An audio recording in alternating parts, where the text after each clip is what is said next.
The forest didn't attack us the moment we arrived. It waited like it was counting.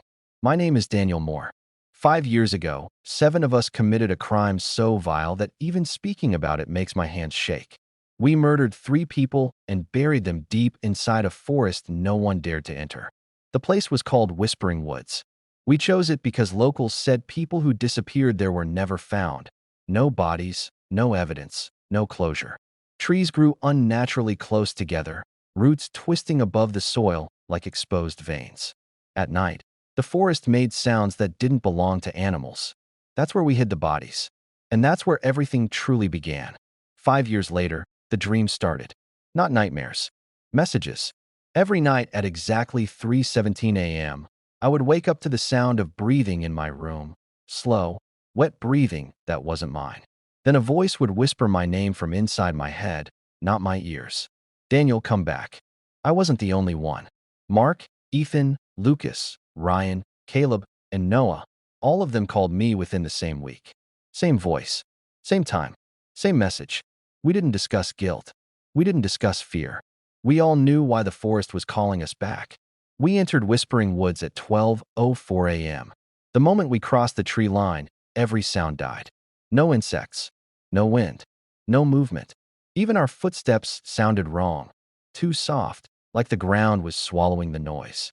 Ryan joked nervously, trying to break the tension, but his laugh echoed and came back distorted, deeper, slower, like something else was copying him.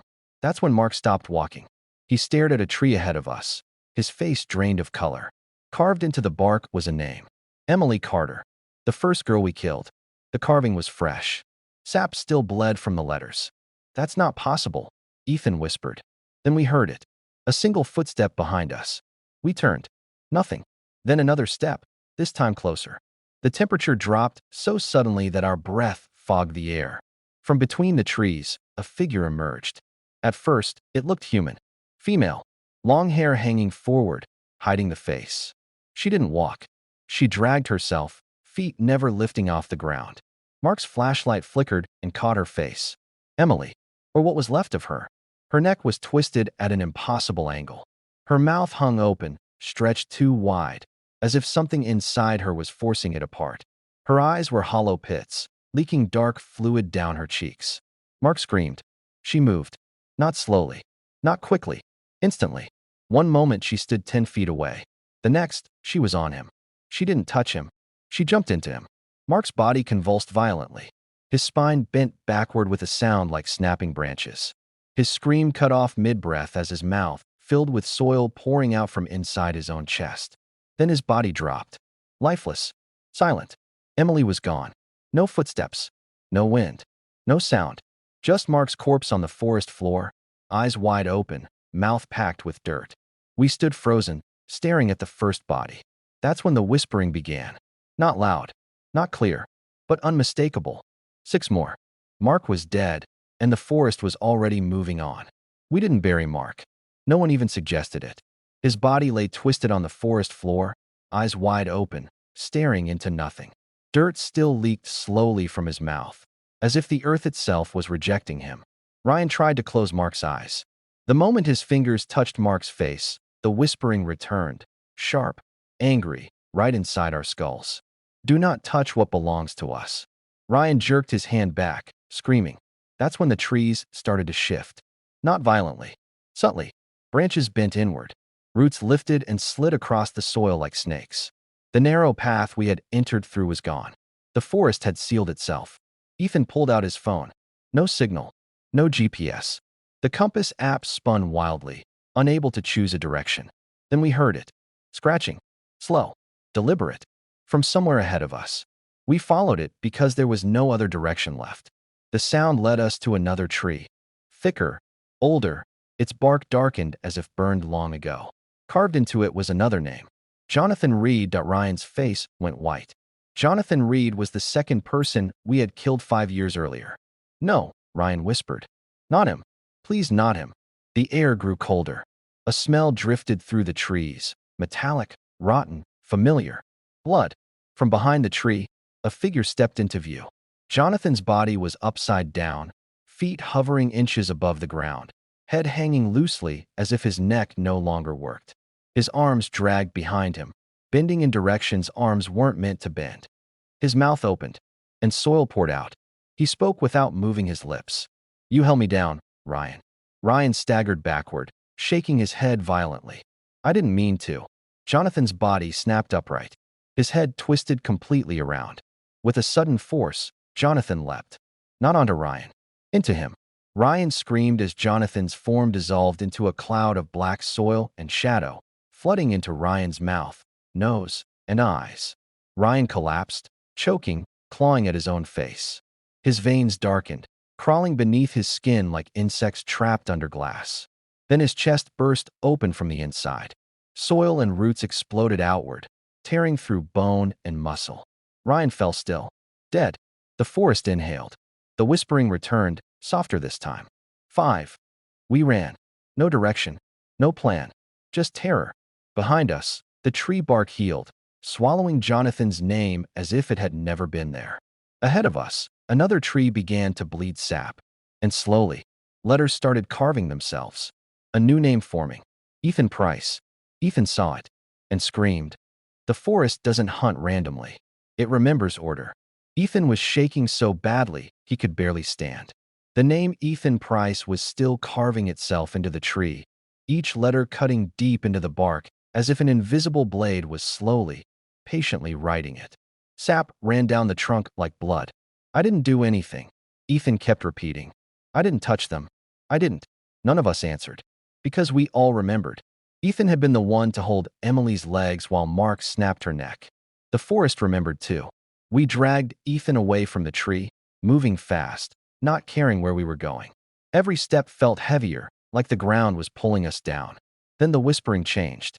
It wasn't accusing anymore. It was instructing. "Don't interfere. Witness."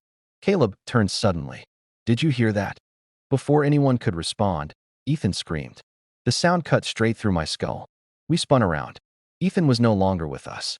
The space where he had been standing was empty, except for drag marks leading off the path and into the trees. We followed. We shouldn't have. The forest opened into a narrow clearing, surrounded by tall trees whose branches intertwined overhead, blocking out the sky completely. The darkness there felt solid, like a ceiling pressing down. Ethan stood in the center, or what was left of him. His feet were planted firmly into the soil. Roots had wrapped around his ankles, crawling up his legs, piercing skin, fusing flesh to earth. He was alive, screaming, crying. Above him, the trees creaked. Something moved between the branches. A shape dropped down. It was Emily again. But she wasn't alone. Her body was no longer singular.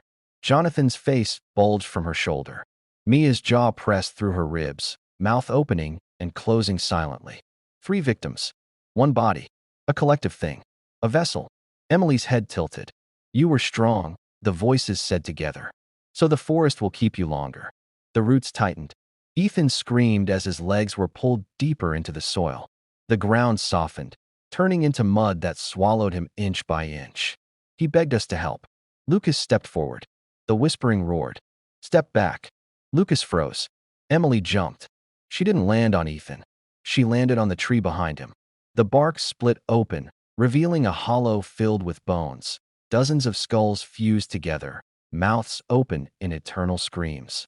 From inside the tree, roots burst outward like spears. They punched straight through Ethan's chest. He gasped once. Then the roots pulled him backward.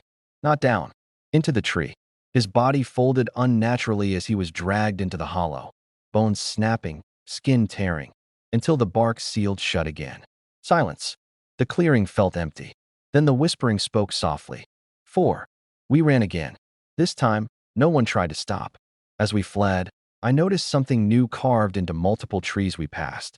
Not names. Rules. Returning is consent. Witnesses live longer. The last one stays. I didn't understand the last rule. Not yet. We finally collapsed near a fallen log, gasping for breath. Only 4 of us left now. Lucas, Caleb, Noah, and me. Noah looked at his hands, shaking violently. "They're not killing us all at once," he whispered.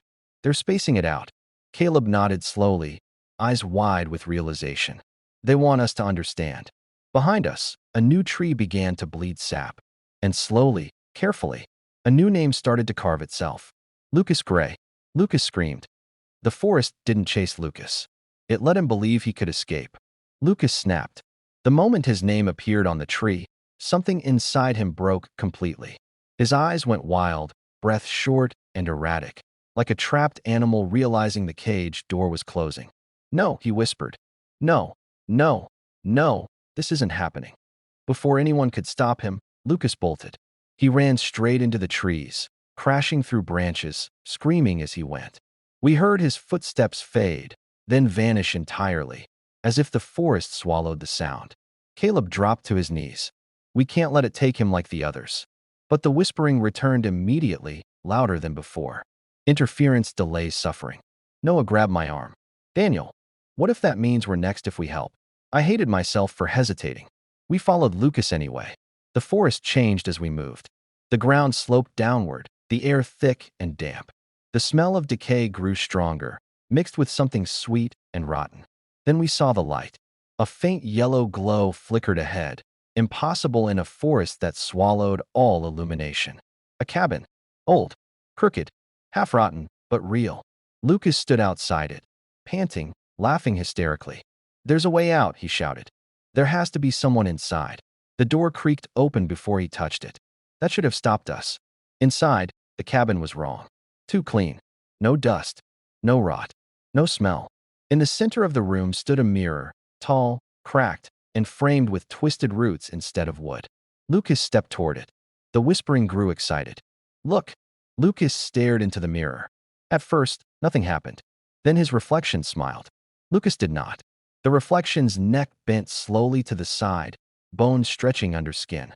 Its mouth opened wider and wider, splitting its face open down the middle. From inside the mirror, hands pressed against the glass. Not one pair. Many. The mirror cracked. Lucas screamed as the glass shattered outward, not falling, but pulling him in.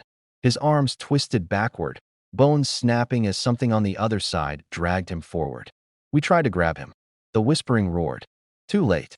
Lucas's reflection wrapped its hands around his head and pulled.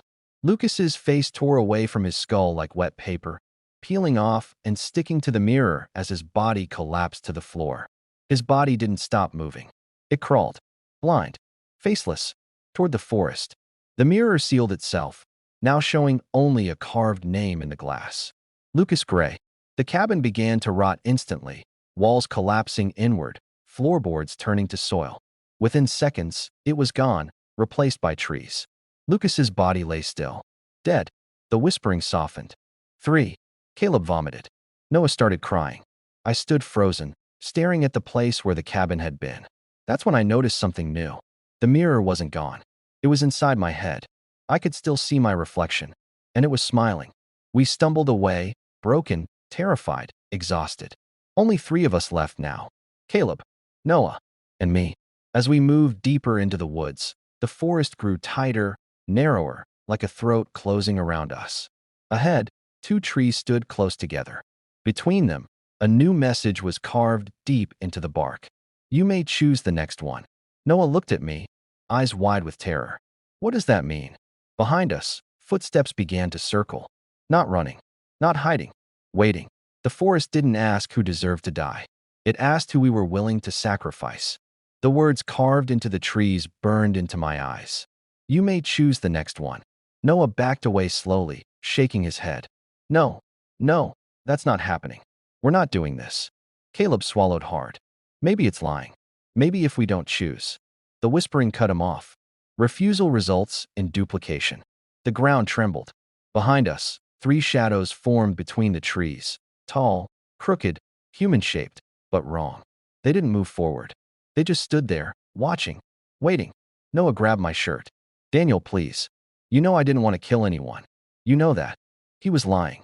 Noah had been the one who suggested the forest. Caleb looked at me, eyes hollow. "If we don't choose, it'll take both of us." The whispering softened, almost gentle. "Choose with honesty." The trees leaned closer, branches creaking like joints. My heart hammered so hard I thought it might burst. "No," I said. "I won't do it." The forest responded immediately. The shadows split. From one of them stepped Mia Holloway, the third victim we had buried 5 years ago. Her body was swollen, skin split in places where roots pushed through. Her hair hung in clumps, matted with soil. One of her eyes dangled from its socket, swinging as she moved. She looked directly at Noah. "You held the shovel," she said calmly. "You covered my face." Noah screamed. Mia lunged. Not at Noah. At Caleb. She slammed into him with impossible force, knocking him to the ground. Roots burst from the soil beneath him, wrapping around his wrists and ankles, pinning him spread eagle against the earth. "No!" Noah shouted, rushing forward. The whispering roared. Choice confirmed. Noah froze. Mia crawled onto Caleb's chest, her weight crushing the air from his lungs. Her mouth opened wider than before, jaw cracking, splitting down the center. Inside her mouth were teeth grown from bone fragments. Caleb begged. I couldn't move. Mia leaned down and bit. Not tearing. Planting. She drove her mouth into Caleb's chest and vomited soil and seeds into the wound. The roots reacted instantly, burrowing into his organs, growing fast, too fast. Caleb screamed as his chest rose unnaturally, ribs spreading apart as roots forced their way outward, branching through his skin. Then his scream turned into a choking gurgle. His eyes rolled back. His body went still. The roots withdrew. Caleb was dead. The forest exhaled. Too. Mia dissolved into soil, sinking back into the ground as if she had never existed. Noah collapsed to his knees, sobbing uncontrollably. I didn't mean to. I didn't choose him. The whispering replied coldly. Indecision is still a decision. I looked down at Caleb's body. Where his chest had been torn open, something was growing. A sapling. Thin. Pale. Alive. Its bark was already carving a name. Caleb Turner. Noah stared at it, horrified. They're not just killing us. They're replacing us, I whispered. The forest shifted again, opening a narrow path ahead. Another message appeared on the trees lining it. Only one may leave. Noah looked at me. Not with fear. With calculation. And in that moment, I realized the forest didn't need monsters anymore. It already had us. In Whispering Woods, survival isn't about running. It's about knowing how to betray before being betrayed. Noah's eyes were sharp now, hungry, calculating. The forest had whispered its rules too clearly. Only one could leave. Only one would survive. And he was ready to use them. He didn't speak. He didn't run. He waited. I was frozen, staring at the path ahead. The trees leaned closer, branches writhing like snakes ready to strike. Each rustle sounded like 1,000 bones breaking. The sap oozed from the bark like blood. My pulse was deafening. My skin crawled. Then the whispering started again. One choice remains. I felt it in my chest. A heavy pulse, synchronized with the forest. The roots beneath us had begun shifting, moving beneath the soil, growing like fingers searching for weakness. Noah whispered, almost kindly, "Daniel, you don't want to do this. I can do it for you." I realized too late what he meant. His hand darted toward me, not to help, but to push me toward the open hollow between two trees. The trees split like jaws ready to swallow. I stumbled back. Behind me, the roots erupted, not from the ground, from the trees themselves. They twisted downward like massive black snakes, snapping at Noah. But he dodged. Smooth. Purposeful. The forest watched. Noah's eyes flicked toward me, and then he grinned. "You first," he said. The roots lunged at me, and I ran. Every step was agony. The soil clung to my shoes, slowing me down. The whispering roared, louder than anything before, a chorus of the dead screaming in my head. But then I looked behind. Noah wasn't running. He was standing still, smirking. The forest's roots swarmed around him, crawling up his legs, but he didn't scream. His grin widened as the roots lifted him slightly from the ground. I froze. The trees bent toward him. The voice was soft, almost intimate. One may leave. And then, the roots pierced his chest. Not from the soil beneath, but from the trees themselves. They erupted from the bark, wrapping around his torso like crushing coils.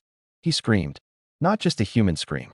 Something otherworldly, like 1,000 voices screaming inside him. His bones cracked audibly as the roots bent him backward, forcing him to his knees.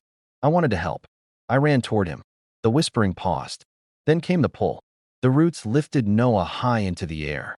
His face twisted, his mouth opening impossibly wide. Something black slithered from it. Thin, wriggling, alive. A shadow without form, screaming in hunger. He thrashed violently. One moment, he was a man. The next, he was a puppet of the forest. And then silence. Noah fell. Not alive. Not fully dead. Not fully here. Half buried in the earth, black sap leaking from his ears and mouth. His body convulsed slowly. The whispering returned. Calm. Patient. One remains. Only two of us were left now. And the forest was smiling. The forest had narrowed its eyes on us. Only two. The air was alive with hunger. I was shaking, lungs burning, heart hammering. Only Noah and I remained. The forest seemed to breathe around us. Each exhale of wind carried whispers, voices of the dead, screaming from every direction. Sap dripped from every branch like blood, pooling in thick, black puddles on the forest floor. Then I saw him, Noah. His face pale, lips cracked, but his eyes sharp. Calculating. The forest had made him hungry for survival. You think you'll make it out, he hissed. Not this time, Daniel. Before I could answer, the trees shifted violently. Roots erupted from the ground, snaking toward him, but Noah leapt over them effortlessly, almost as if the forest had given him permission to move. I ran. Every step brought whispers louder, sharper, twisting inside my skull. Ahead, a clearing appeared, dark and unnatural. At its center, the earth bulged. Freshly dug. I froze. The smell of rot hit me. Then I saw it. A body. Not just any body, Caleb's. Limbs twisted, chest hollowed, pale skin crawling with tiny black roots still moving like worms. His eyes stared blankly at me. The forest whispered, "One remains. Decide." I didn't want to decide. My legs refused to move. Noah smiled. "It's simple," he said. "You or me." The ground under my feet pulsed. Roots erupted suddenly, latching onto my shoes, dragging me forward. I kicked, screamed, but the forest was stronger. Then the shadows appeared. Figures we had killed 5 years ago. Emily, Jonathan, Mia, hovering just above the ground. Hollow eyes, mouths open impossibly wide, staring at us. One floated toward Noah, another toward me. He grabbed a branch, swung at one. It passed through him like air. He staggered back. The forest laughed, whispered, screamed. I lunged at Noah, tackling him to the ground. For a moment, we struggled, teeth bared, hands clawing. But the forest had already chosen. The ground split open beneath Noah. Roots erupted, wrapping around his chest and neck. His scream shredded the night. I tried to pull him free. Roots tightened like iron chains. Then he was gone. Not swallowed. Merged. His body twisted into the forest itself. Branches jutted from his chest, roots from his arms. His eyes rolled back, face frozen in a rictus of terror. I stumbled backward, falling onto Caleb's twisted corpse. The whispering roared. One remains. Ahead, the bulging mound of earth quivered. I knew what waited, and I realized there would be no escape. I was alone. The forest didn't chase me. It waited for me to arrive. I ran through the twisted trees, heart hammering like a war drum. Roots rose from the ground, snapping, curling, but I dodged them, barely. I knew the forest wasn't just alive. It was thinking. Every breath I took, it counted. Every step, it measured. Ahead, the earth shifted violently. A mound, freshly dug, pulsed like a heart. I knew. I had known from the start. Noah was gone.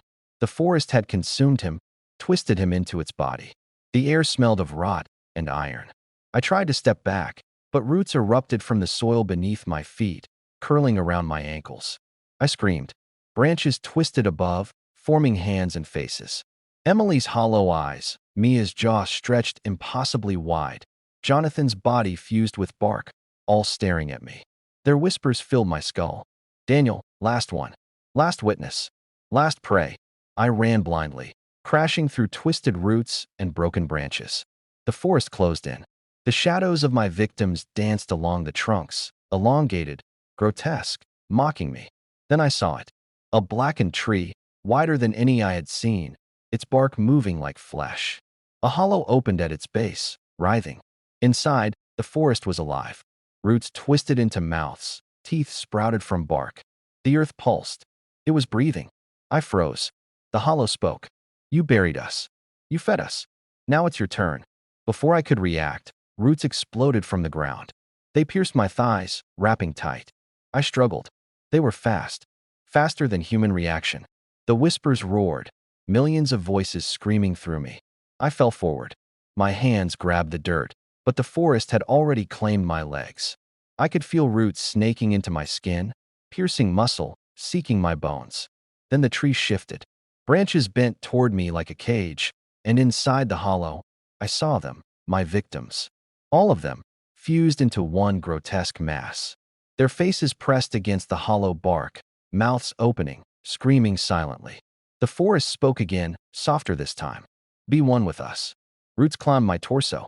My chest heaved as something black slithered into my mouth, down my throat. I gagged, choking on soil, feeling my organs replaced by earth and bark. My vision blurred. My limbs twisted. My body became the forest's puppet, bending in ways humans were never meant to bend. Pain and terror surged. I screamed until my voice was gone. And then silence. Only my eyes moved. I saw the hollow pulse with life. The forest had taken me completely.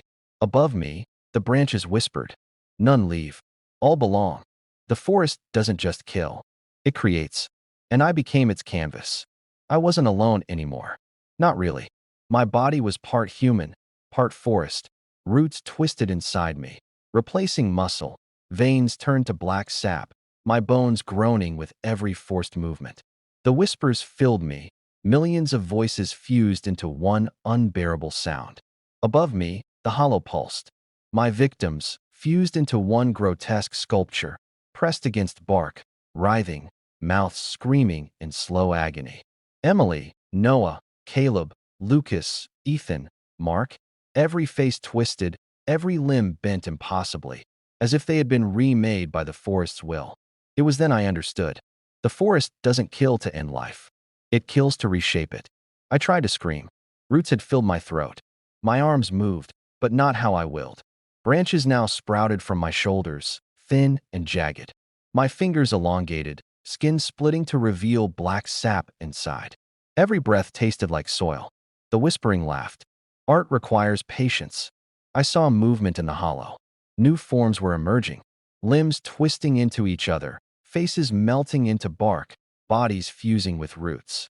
A grotesque army, all from our sins. I realized I wasn't the last one standing. I was the first exhibit. A root shot through my chest like a spear, wrapping around my ribcage. I felt my heart being squeezed, compressed, replaced by a beating pulse of the forest itself. Every organ shifted, bones cracking in rhythm with the hollow. I screamed again, silent this time, as branches erupted from my spine, wrapping around the mass of bodies inside the hollow. The forest was assembling us. I could feel Emily's eyes pressed against my shoulder, Noah's mouth on my chest, Caleb's hands fused to my thighs. They were still screaming, still alive, still part of the forest's masterpiece. My mind was dissolving. The whispers repeated one phrase over and over. None leave. All belong. The forest's hunger spread into me. Soil filled my lungs. Roots crushed my face, forcing my jaw to split unnaturally. My vision blurred. My skin peeled, blending into the bark. I could see everything. The twisted corpses, the blackened hollow, the branches reaching for the stars, all fused into one living nightmare. And then I understood the final truth. The forest doesn't just take. It remakes the killers into killers. And I wasn't going to be spared. The last thing I saw before the hollow swallowed me completely was the forest itself smiling, a canopy of writhing faces and mouths, eyes black, teeth sharp, alive. None leave. All belong. The forest never forgets. And it never forgives. I was gone. Not fully human. Not fully forest. My body was a grotesque mix of bark, roots, and blood, yet my mind clung to what little of me remained. The whispers were no longer voices. They were the forest itself, alive, patient, and hungry. All around, the hollow pulsed, swollen with the remains of my friends. Emily, Caleb, Noah, Lucas, Ethan, Mark, faces pressed into bark, mouths screaming in endless torment, limbs fused and bending in impossible ways. They weren't dead, not in any way we'd recognize.